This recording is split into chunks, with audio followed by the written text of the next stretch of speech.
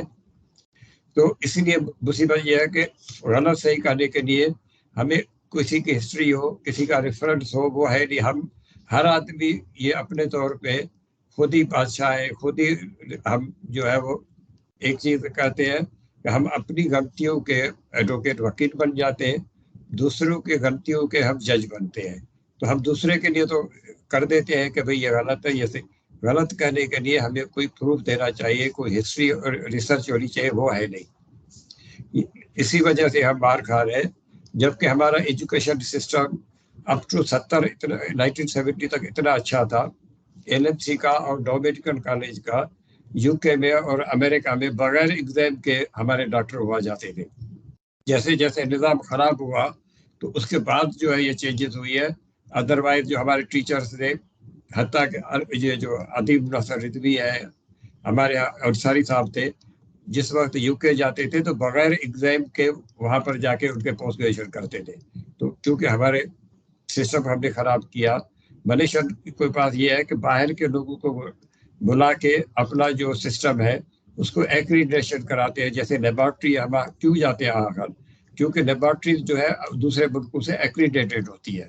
تو جب تک ہم کسی اور نظام کے ساتھ ہم نے اپنے آپ کو پروو نہیں کریں گے، ایکریڈیشن نہیں کریں گے، ہمارا ایگزام کو سسٹم کو نہیں چلائیں گے، اس وقت تک ہم یہی سنتے رہیں گے یہ خراب ہے، یہ صحیح ہے، وہ غلط ہے. تو ہمیں ایکریڈیشن کرانی پڑے گی، ہاسپٹل کی ہو، یونیورسٹی کو، کورس کو ایکریڈیشن کرانی پڑے گی.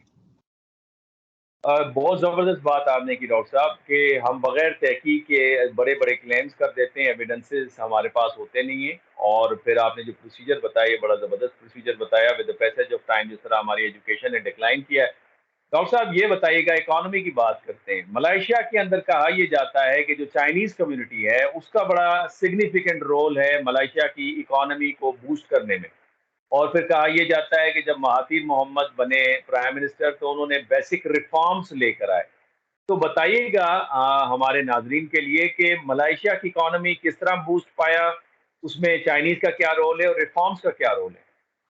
اس میں سب سے بڑا مسئلہ جو اکانومی میں انہوں نے پہلا نعرہ لگا، جو اس سے مہاتیر سے بھی پہلے جو تن رزاق تھا، جو دوسرا ان کا وزیر اعظم تھا، اس نے یونیورسٹی کھولی اپنے لوکل لوگوں کے لیے، جس کا میں پبلک یونیورسٹی ایسی ہے جو 700 ایکڑ پہ یونیورسٹی ہے، جو صرف ان کے اپنی بھومی پترا کو پڑھاتی ہے، اور سب جگہ ان کا کیمپس ہے. 1,70,000 اسٹوڈنٹس ہیں، جس میں یہ کوشش. بھومی پترا سے مراد ہے آپ کی son of the soil. Son of soil. اس میں نوکری تو ہم لوگ، میں بھی کرتا تھا، باہر کے لوگ کر سکتے ہیں، لیکن ایجوکیشن وائز صرف اپنے لوگوں کو جو ہے ایجوکیشن کرتے ہیں.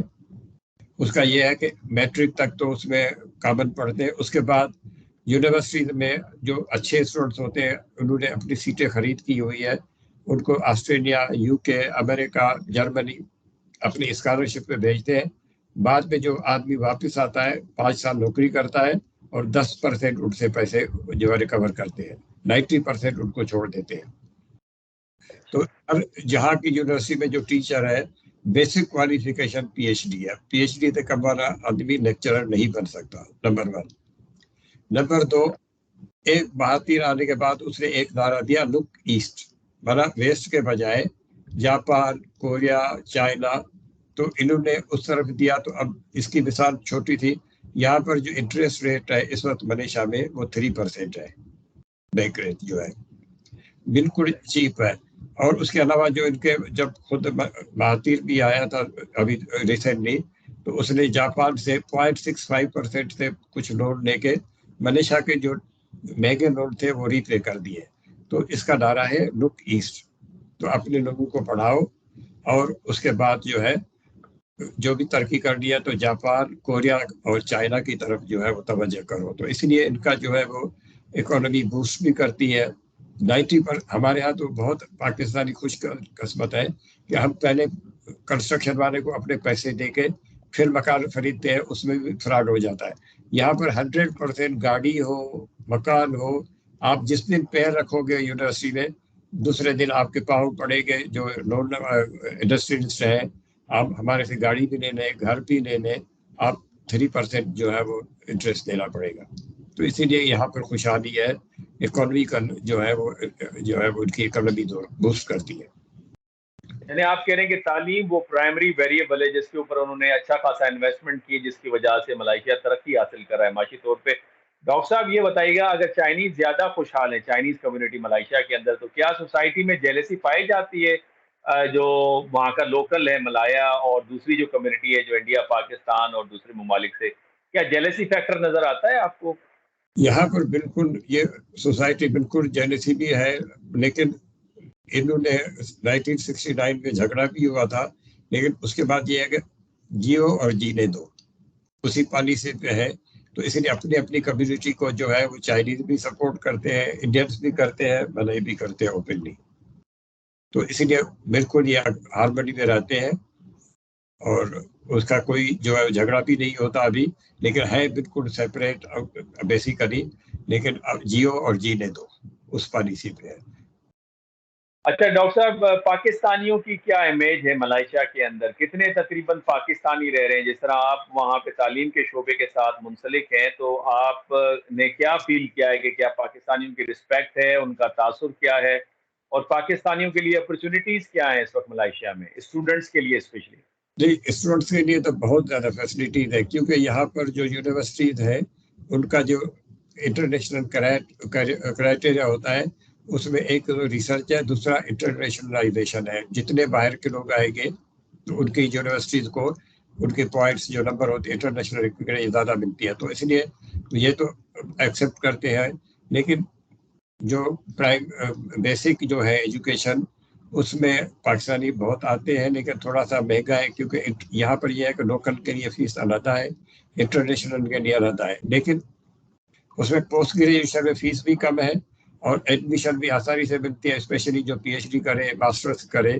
تو اس کے لیے 100% جو پی ایچ ڈی میں آتے ہیں، اگر اسکالرشپ نہیں بھی ملے گی تو ان کا جو ریسرچ فنڈ ہوتا ہے اس میں سے RA-شپ مل جاتی ہے. لیکن انڈر گریجویٹ میں یہ ڈسکریج کرتے ہیں, اس میں فیس زیادہ ہوتی ہے, فیس زیادہ ہو تو آئے, لیکن پوسٹ گریجویشن میں یہ خود ان کو فنڈنگ کرتے ہیں. جیسے PhD ہے, ماسٹرز پروگرام ہے, اس میں جو اگر اسکالرشپ بھی ہوتی ہے نہیں بھی ہو تو ریسرچ اسسٹنٹ جو ریسرچ فنڈ ہوتا ہے اس میں سے پیسے ملتے ہیں. تو اس لحاظ سے پوسٹ گریجویشن اچھی ہے. کیا ہے جاب اپرچونیٹیز جو بچے وہاں پڑھتے ہیں یا یہاں سے جو اسپیشلائز لوگ جاتے ہیں ان کے لیے جاب اپرچونیٹیز کیا ہیں؟ میڈیکل کی فیلڈ میں, ایجوکیشن میں, ایگریکلچر میں, بزنس میں پاکستانیوں کے لیے جاب اپرچونیٹیز ہیں وہاں پہ؟ پاکستانیوں کے لیے سب جو ہے فیلڈس میں اپرچونیٹیز ہے. میڈیکل فیلڈس میں تھوڑا سا اپرچونیٹیز ہے تو صحیح, لیکن ڈیفیکلٹی یہ ہے کہ ان کا جو معیار ہے وہ UK سے کم نہیں ہے. تو اس لیے یہاں پر جو میڈیکل کاؤنسلس ہوتی ہے اس میں رجسٹریشن کے لیے بہت سخت ہے. تو اس میں فرسٹ اپرچونیٹی ان کا اپنے لوکلس کے لیے ہوتی ہے, اور جو فارنرس ہوتے ہیں ان کو تھوڑا سا جب تک کوئی اسپانسر نہ کرے تو پڑھ تو سکتے ہیں, لیکن رجسٹریشن کے بغیر آپ پریکٹس نہیں کر سکتے. تو انجینئرنگ اور باقی لوگ تو کر سکتے ہیں, لیکن میڈیکل ایجوکیشن میں ایجوکیٹ تو آسانی ہو سکتی ہے, پریکٹس کرنے میں تھوڑی مشکل ہے. کہ اس لیے کہ وہ رجسٹریشن ان کی جو ہے بہت مشکل ہے. وہ اس لیے مشکل ہے کہ اپنے لوگوں کا ہے کہ کوئی نیگلیجنس ہو گئی تو ان کو بہت بڑا جو ہے پیمنٹ کرنی پڑتی ہے. تو باہر کے لوگوں پہ اتنا زیادہ وہ ریلائی نہیں کر سکتے. اگر کرتے بھی ہے تو اپنے کسی آدمی کے ساتھ سپرویژن کے طور پہ, ڈائریکٹلی نہیں کرنے دیتے.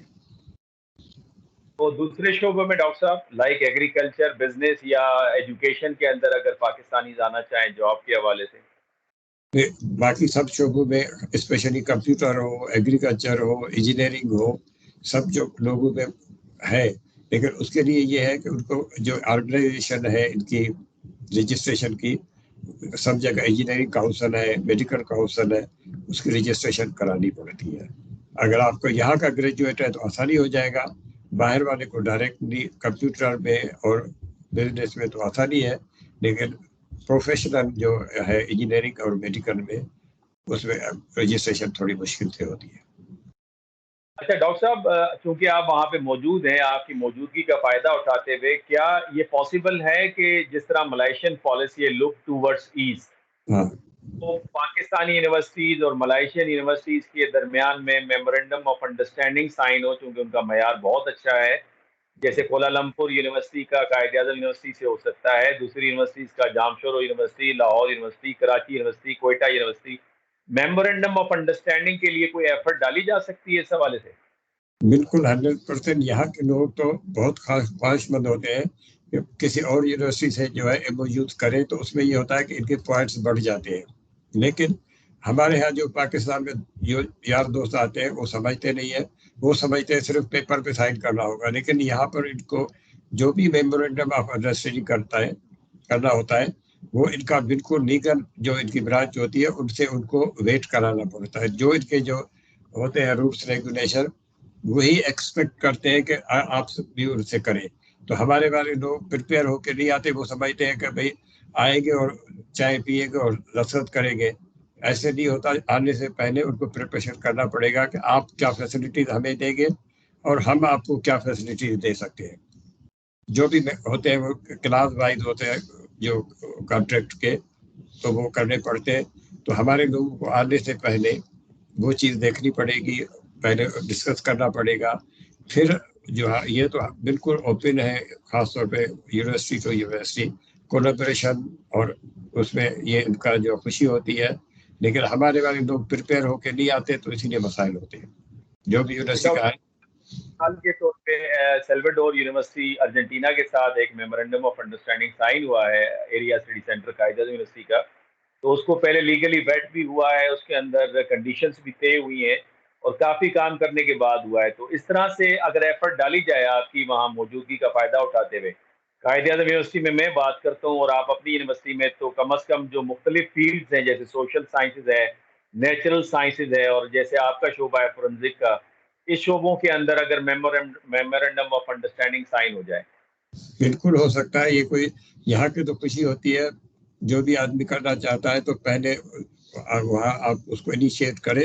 یہاں پر تو جو بھی یونیورسٹیز ہے بہت اچھی یونیورسٹی بنایا ہے, اور پبلک پرائیویٹ والی تو بہت آسان ہے، وہ خود چاہتے ہیں، لیکن ایک چیز جو ہے کہ پبلک یونیورسٹی پرائیویٹ سے زیادہ اچھی ہوتی ہے، اور ان کے جو ہے ان کے فنڈس بھی ہوتے ہیں، فیسلٹیز بھی ہوتی ہے، وہ تو کرنے کے لیے تیار ہے، لیکن پہلے سے ہمارے جو وہاں پر ادارے ہیں وہ تیاری کریں کہ بھائی کیا کیا ریسرچ میں، فیکلٹی ڈیولپمنٹ میں، کس فیلڈ میں وہ چاہتے ہیں. اسٹوڈنٹ ایکسچینج میں تو ہمارے یہاں 3 شعبے ہوتے ہیں: ریسرچ، اسٹوڈنٹ ایکسچینج اور فیکلٹی ڈیولپمنٹ.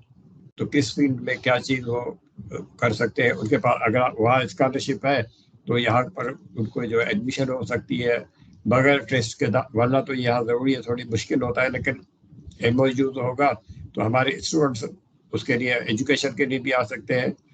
ایک پروگرام بالکل آسان ہوتا ہے، الیکٹیو، وہاں پر ایک سیمسٹر وہاں کرے، ایک سیمسٹر یہاں ہو سکتا ہے. جیسے کراچی کا آئی بی اے کا ہے تو اس کا ایم او یو ہے faculty of medicine, I B A سے یونیورسٹی بنایا سے، تو ایک سیمسٹر جو آپ کا قاعدے میں کرے گا تو ایک سیمسٹر یہاں سے کرے گا، تو ایک دوسرے کو جو ایکریڈیشن دے سکتے ہیں، لیکن اس کے لیے کیریکولم سیم ہونا چاہیے. اچھا، کیریکولم سے ایکسچینج کرنا پڑے گا کہ آپ کیا کون سے ٹاپک پڑھا رہے ہیں اور یہاں کا کیریکولم کیا ہے، وہ اس کو ملتا ہوں. ڈاکٹر صاحب اس حوالے سے میں ایفرٹس ڈالتا ہوں، پھر انشاءاللہ تعالیٰ آپ کے ساتھ ان ٹچ رہیں گے. آپ کے وقت کا بہت شکریہ. ناظرین، آپ نے ڈاکٹر شفیع نظامانی کی باتیں سنی. اس میں ہم نے ڈسکس کیا ملائیشیا کی اوور آل جو اسٹرکچر ہے، اس کی اکانومی کس طرح سے بوسٹ ہوئی، پاکستانی کے لیے جاب اپرچونیٹیز کیا ہیں، اور آخر میں ہم نے ایجوکیشن کے حوالے سے بات کی، کیا جوائنٹ کولیبوریشن ہو سکتا ہے. امید ہے کہ آپ کو یہ پروگرام پسند آئے گا. آپ کی کمنٹس کا انتظار رہے گا. اجازت دیجیے، اللہ حافظ. اللہ حافظ.